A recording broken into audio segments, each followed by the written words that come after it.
So I've always maintained that one of the fun things to do about travel journals is to be able to take things from your travel journals and to reuse them, kind of repurpose them. And that goes with some of the images that you do as well. So I'm going to start off with a piece of off-cut watercolor paper. So, watercolor paper is expensive and I'm just too cheap. I can't throw it out. So if I end up with these pieces of offcuts, I'll cut them down and kind of use them all up, kind of repurpose them as it were. So this is kind of about 2¼ inches by 7½, kind of bookmark size. So I'm going to take a piece that I did in one of my travel journals and I'm going to make a bookmark out of it for someone to have as a little memento of that travel. So, and I'm going to do sunglasses. So here's the clip-ons that I use. So I'm going to start, I'm going to make this easy on myself. I'm not going to try to draw this freehand. So I'll take and I'll just do an outline very lightly in pencil around these glasses. I'm not too worried. You can see I'm not too worried about where it's going to go because I'll show you how we can fix that all up later. This is kind of a rough piece anyway. So there's the glasses. And then just take and just fold those lines up a little bit, maybe around the edges. There's the little clips, so round those out. There's the piece that goes over the bridge of your nose. Maybe you want to do another piece down here. So just kind of smooth that out a little bit and make the lenses kind of stand out a little bit more. And on the side, you've generally got another piece that, if it's going to be regular sunglasses instead of clip-ons, you've got these little temples that come out on the side. So there's your basic sunglasses, and maybe there's a little design in the middle here or something like that. Then what I do is I'll take a ruler and I'll draw a line, just a straight, this is going to be a horizon line across these sunglasses. And this is where we're going to start. So just take some light blue between the ocean and the sky on the setting sun, and I'm going to paint this ocean side here. And you see, I'm not being too religious about this. So, and you want to leave a little space here because I'll show you what you're going to do with the sunset here. Make sure it's fairly wet here. So pretty straightforward. And you're going to do the other side now. And if it's a little bit offset, that's okay, because if the space is a little bit offset, that's okay, because you'll notice that in glasses, it is offset. You see, they're two different, what do they call it, parallax? I don't know what it is. Anyways, it doesn't matter. But they're not always identical on both of the lenses. So again, as I say, I'm not being real religious about this.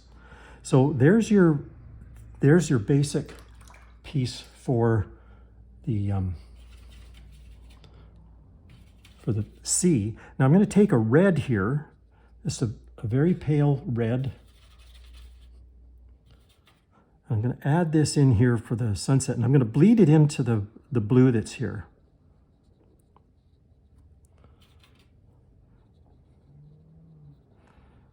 There's going to be our sunset with the sun going down, and you can pull it into that and kind of fade it out.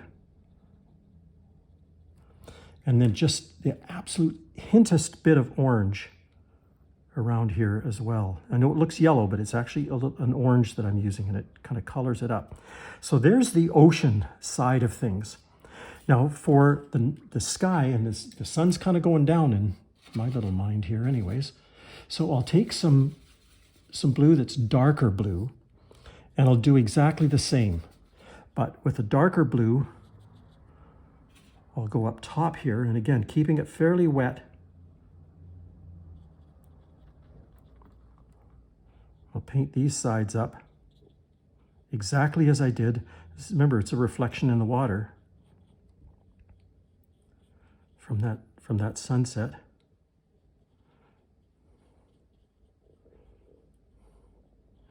So there's one lens coming over, and we'll do this other one here. I'll show you how we can add the sun into that.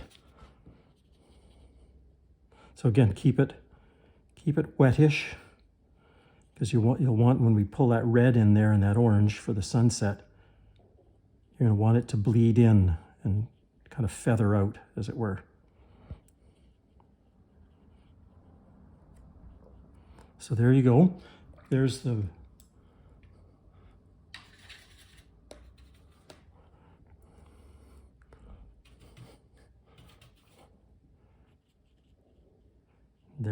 piece in the sky. Again, because the blue is wet, it kind of feathers in. Same on this side.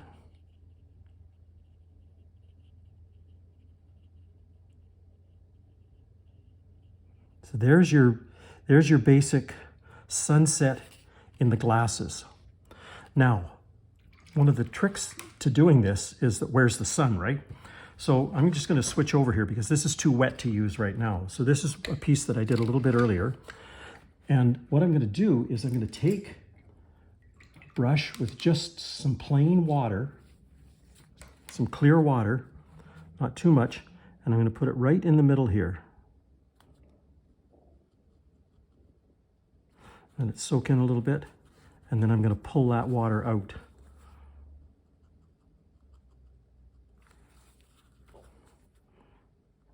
And you see the sun is kind of emerging there as it goes down over the horizon. And if you like, always remember, watercolor, always start off with the lightest color. You can actually put a little bit of yellow in there if you want for the sun itself. Just kind of brighten it up a little bit. So there's your sunset in your sunglasses. That took me just a few minutes. If you want to kind of bolden it up a little bit, this is just a micron pen, 02, and I'm just going to, see, I'm not being too strict about these lines here. This is there's the nose piece over into this piece over the bridge.